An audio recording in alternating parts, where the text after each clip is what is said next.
like, subscribe, and leave a comment. So here's your review of Raw and SmackDown, the week commencing the 18th of September. So it starts with Cody Rhodes coming out. Obviously, what do you want to talk about? And he said he wants to talk about Jey Uso. Just as he says that, Dominic comes out, says Jey Uso will join the bloodline, and Rhea Ripley's injured after last week. But it says Cody, but Cody also calls out the relationship between Rhea and Dom. Just basically saying Dom likes Rhea, but Rhea feels Dom is not man enough for Rhea, and she likes Jey. So we'll see what happens there. That goes straight into Dom versus Cody in a good match. Finn and Priest come down to watch, but Cody gets the victory, and then Cody gets jumped by Finn and Priest, but then Sami Zayn and KO come out for the save. But then after that, the user go to a click segment, go to a backstage segment, but no, it doesn't, because actually KO wants to talk to Cody, and he's basically asking, why did you bring Jey to Raw?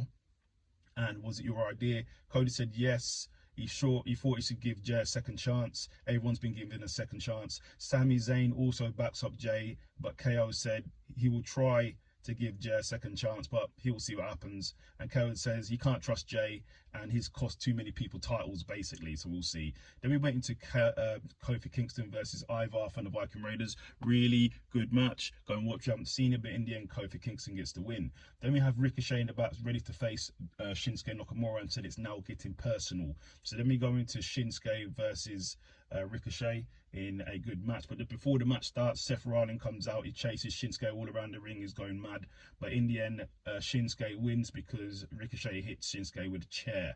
Then we have Chelsea and Piper in the back getting ready for their match against Shayna Baszler and Zoe Starks. So then it goes into Chelsea and Piper versus Shayna and Zoe in a really good match. But in the end, it was a win by Piper due to DQ, because Nia Jax comes out and just takes out everybody. She's back. Priest then wants Jey to join the Judgment Day, and he said Bloodline there. And he said to Jey he wants to answer by the end of the night. So we'll see what he says. Then we have Chad versus Bronson in a really good match. Very competitive match, but Bronson won in the end. Then we have Ciampa calling out Gunther, because he wants to face the Ring General. So we'll see what happens. Then we have Jey Uso and KO arguing in the back. Basically, KO said he doesn't trust Jey and wants Jey to go and join the bloodline. I mean, I keep saying the bloody bloodline, join the Judgment Day. Then we have Becky Lynch. So Becky Lynch wins the NXT title on NXT, and she basically says she wants to elevate the title and defend it against everybody. Who comes out? Natalia, comes out. She dropped a zinger line on Becky. She calls her a ginger witch, which I thought was funny. Which then goes into a match. So it's Becky Lynch versus Natalia for the NXT title, and in the end, Becky gets the victory. Then we have Dragon Lee calling out Dominic as he wants his title match against him for the North American title next week on Raw. Then we have Vinci versus Ciampa in a decent match, but in the end, Ciampa got the win. Then we have Seth basically telling Shin, you name the place, you name the stipulation, you name the match, I'll bring the world title, let's go, baby.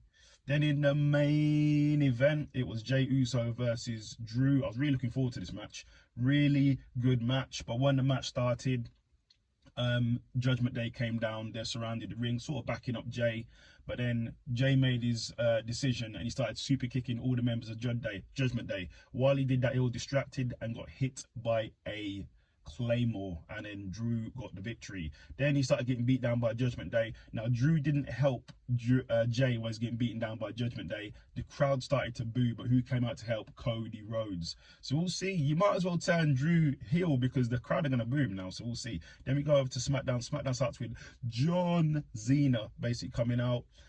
He talks about what he's done since he's been back. He's been a referee, he's been a commentator, he's been a backstage person now, but he tonight wants to be a wrestler and he wants to fight. So then he calls out, he said he wants to match tonight against the Bloodline, and then he thinks he's found a partner in AJ Styles, who comes out and basically says to the Bloodline, Want some, come get some. Jimmy comes out with Solo, but nothing happens. Then Adam Pearce tells John Cena and AJ Styles he needs to talk to Paul Heyman before he can make a match. Need to see what happens there. So we had the LWO versus the Street Profits in a really good match, but in the end, Ray gets the victory. Then we have a segment showing The Rock, what happened last week on SmackDown when The Rock was there. Numbers went through the roof. It was over 100 million views.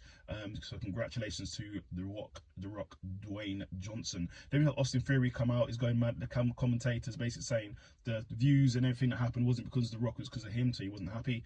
Then he runs into the Brutes. So then the Brutes, Austin and Waller, obviously Grayson Waller turns up from nowhere, and they're going to have a tag team match later on in the show.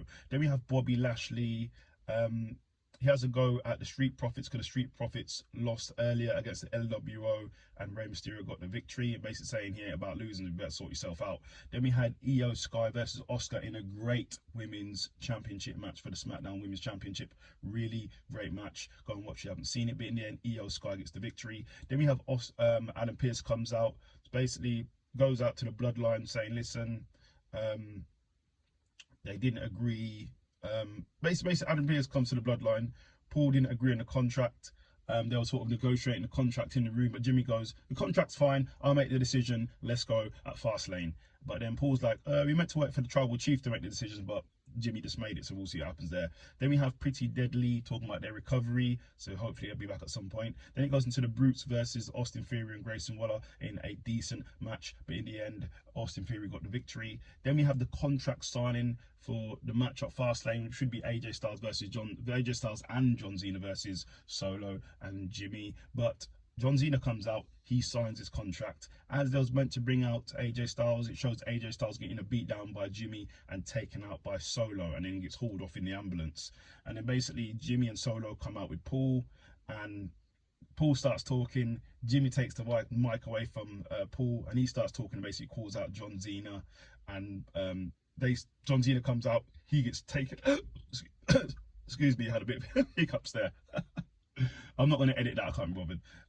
So then John Cena comes out and he gets taken out by Jimmy and Solo, and then Jimmy and Solo sign the contract at Fastlane, but we don't know who John Cena's partner is going to be, so we will see what happens. So that's your review of Raw and SmackDown. Leave a comment.